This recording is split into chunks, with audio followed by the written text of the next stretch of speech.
Apa sih yang membuat bisnis Anda tuh bisa naik? Gimana caranya naikin omset? Kenapa orang bilang kena PSBB jadi omset jadi turun, kemudian daya beli kurang gitu?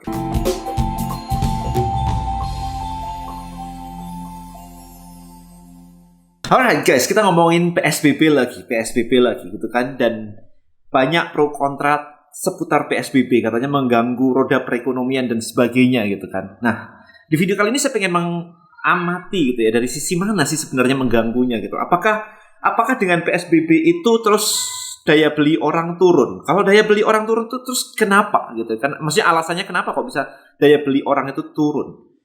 Kita bandingkan ya, PSBB beda dengan tsunami teman-teman. Ya, kalau Jakarta PSBB itu beda banget kalau Jakarta kena tsunami. Amit-amit jangan gitu ya. Tapi intinya adalah beda banget. Kalau tsunami, kayak kemarin di Aceh gitu ya, yang terjadi adalah banyak yang rusak. Ketika banyak yang rusak, maka yang terjadi adalah, secara ekonomi itu orang harus recovery-nya gila-gilaan. Alright? Karena rusak gitu. Literally bangunannya ambruk semuanya gitu kan. Ambis gitu. Jadi rumah hancur, gedung hancur, semuanya hancur gitu kan. Orang benar-benar harus gak bisa di situ lagi gitu kan. Mati kalau nggak kena tsunami begitu.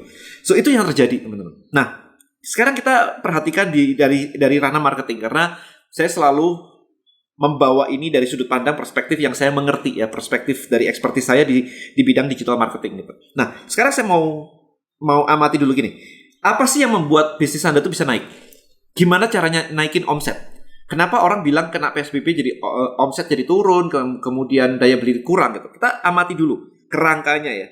Omset naik, saya tulis di sini dulu ya. Omset naik. Omset ya, income naik. Itu cuma ada 4. Satu, ini saya ajarkan di mana-mana ya. Anda tonton YouTube saya yang lalu, Anda ikut DM Elite, semuanya saya ajarkan di situ. Yang pertama adalah traffic. Cara naikin omset. Kalau toko Anda rame, omset Anda naik. That's it, ya. Kalau sehari yang datang 10, terus yang datang tahu-tahu 100, ya omset Anda naik, gitu aja. Yang kedua adalah volume. Jadi ketika orang beli, misalkan kayak beli Bonels gitu, ini satu kurang lebih 200 ribuan lah ya, satu gitu. Tapi kalau orang sekali beli itu langsung 4, ya, plus diffuser, maka orang bisa sekali beli bisa 700 sampai 800 ribu bahkan kemarin. 3 gitu ya, 3 itu udah 600 plus diffuser gitu, atau 2 plus diffuser gitu, itu udah 500 ribu sampai 800 ribu, bahkan sampai 1 juta. Nah itu yang disebut dengan volume. Sekali transaksi berapa? Jadi apa strategi bundle Anda yang bisa Anda berikan, yang bisa Anda buat, sehingga ketika orang datang itu belinya nggak cuma satu, tapi bisa beli banyak. Itu yang disebut dengan volume. Yang kedua itu. Sampai sini paham? Nah yang ketiga adalah frekuensi. Ya, frekuensi. Gini aja, frekuensi gitu. Nah, frekuensi adalah seberapa sering orang membeli produk Anda. Let's say kayak misalkan orang beli produk Anda setahun sekali gitu. Begitu setiap customer Anda beli setahun 2 kali, maka omset Anda akan naik 100%. Ketika orang beli tiap bulan dari yang setahun sekali, maka omset Anda naik 1200% atau 12 kali lipat. Karena tiap bulan dia harus beli produk Anda.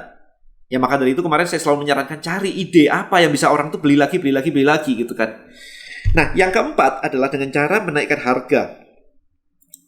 Anda tahu sendiri, iPhone baru keluar, harganya lebih mahal. Itu ya omsetnya naik, karena yang masuk daripada orang beli barang lama, yang harganya sekian, beli barang baru, harganya lebih mahal. Ya of course, apapun dilakukan untuk naikin harga. Kameranya lebih bagus, prosesornya lebih bagus, fitur A, fitur B, fitur C, untuk menaikkan harga. Ya, jadi dicari apapun momennya, apapun value-nya yang bisa ditambahkan di situ, sehingga harga bisa naik. Jadi 4 ini doang sebenarnya.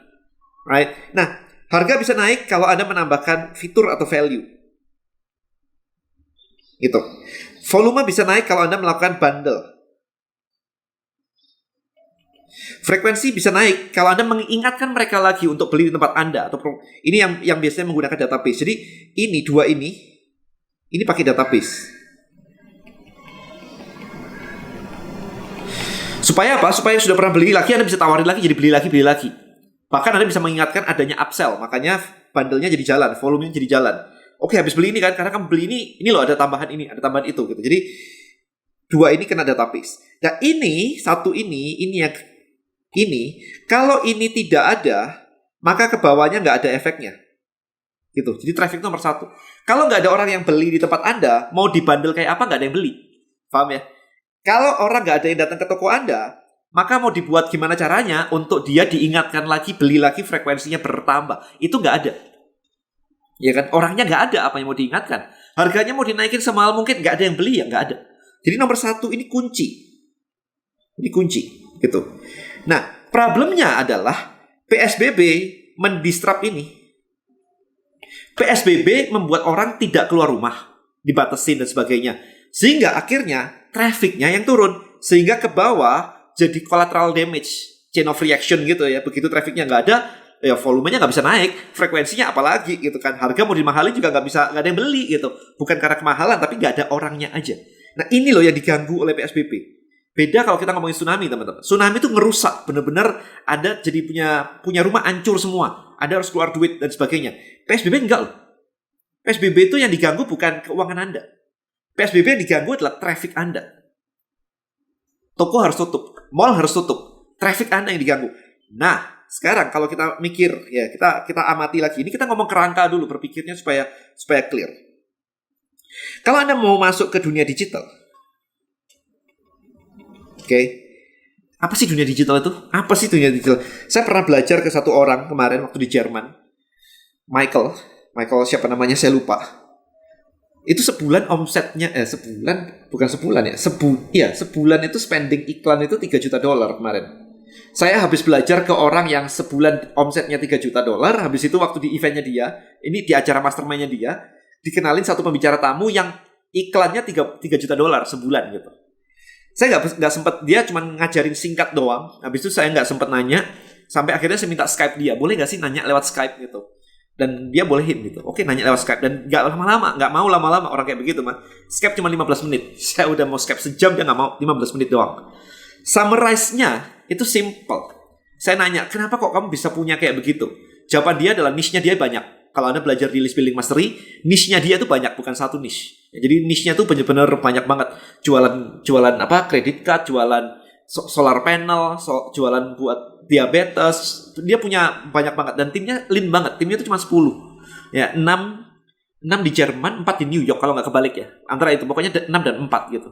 Nah, setelah ngobrol lama sama dia, kesimpulannya saya nanya, apa sih kesimpulannya?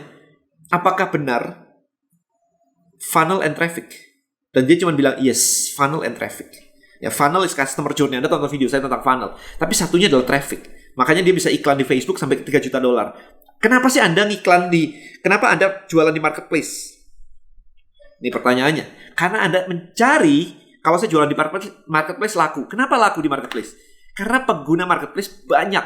Tokopedia udah 90 juta plus orang tiap bulan datang ke Tokopedia. Itu market, itu traffic. Paham ya? Kenapa Anda jualan di Instagram? Kenapa nggak di website sendiri? Traffic sekali lagi. Ketika orang masuk ke dunia digital, maka yang dicari itu sebenarnya traffic. Anda mau pakai YouTube kayak, mau pakai influencer, mau pakai endorse, mau pakai Instagram, mau pakai marketplace, mau pakai macam-macam. Itu yang disebut traffic. Anda mencari traffic di sana sini untuk didatangkan ke bisnis Anda. That's it. Berarti digital itu kan penguasaan traffic. Gini, penguasaan traffic. Memang ada funnel ya. Kita ngomong funnel, tapi video kali ini saya ingin membahas tentang traffic. Jadi kalau digital adalah traffic, ini digital adalah traffic. Sementara kalau offline, trafficnya dibunuh oleh PSBB. Maka jawabannya kan udah simple banget ya. Anda masuk ke digital, cari traffic dari digital. Selesai. Gak ada hubungannya dengan ekonomi menurun dan sebagainya. Jangan pakai alasan macam-macam lah. Tapi dan karena ya itu side effect. Kita ngomong root cause-nya dulu ini di sini. Jadi kalau Anda sakit gigi, terus habis itu sakit kepala, terus Anda minumin Panadol, sakit kepalanya hilang sebentar. Habis itu besok sakit kepala lagi. Karena giginya nggak pernah diberesin. Nah ini kita ngomong tentang giginya. Kita ngomong tentang akar permasalahannya. Akar permasalahannya adalah banyak orang bisnisnya offline, di mana kena PSBB, trafficnya jadi turun. Sehingga jadi collateral damage, sehingga income-nya jadi rendah. Karena income-nya jadi rendah, dia jadi nggak punya duit buat belanja ke tempat lain. Itu yang disebut dengan kenapa daya beli manusia, daya beli masyarakat itu turun ya. Kenapa daya beli masyarakat itu turun karena PSBB? Karena income-nya turun, bukan karena kena tsunami dan dia harus spending luar biasa memperbaiki semuanya. It's totally different thing. Okay, hopefully dari sini Anda mulai memahami ya. Nah, kalau trafficnya turun, solusinya simple. Anda cari traffic di mana traffic berada. Nah, toko traffic atau sumber traffic saat ini di digital. sosial media, Anda bisa pakai grupnya Facebook, atau Anda bisa pakai grupnya Google. TikTok juga boleh. Well, sekarang pertanyaan saya, apa yang sudah Anda lakukan untuk mencari traffic itu? Ada yang nanya, Mbak, Dan berarti posting sehari berapa kali atau seminggu sekali boleh nggak? Men, kamu nyari customer tuh sehari sekali atau seminggu sekali? Kalau saya sih setiap hari, bahkan setiap jam kalau bisa. Ini mindset teman-teman. Kadang-kadang kita sudah merasa bahwa, posting laku. Terus berhenti gitu. Lah kenapa berhenti? Kenapa postingnya nggak diiklanin? Kalau postingan itu bikin orang datang, dan kemudian postingan ini bikin orang beli, kenapa postingan ini tidak ditunjukkan ke begitu banyak orang? Dengan cara iklan, dengan cara endorse.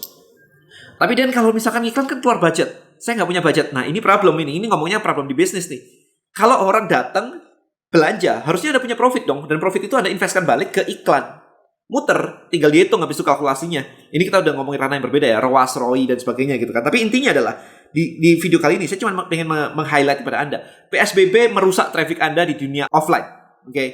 Dan solusinya cuma satu, yaitu Anda mencari traffic lagi di dunia online. Karena yang salah adalah cuma trafficnya, bukan yang lain-lain. Ya, trafficnya aja.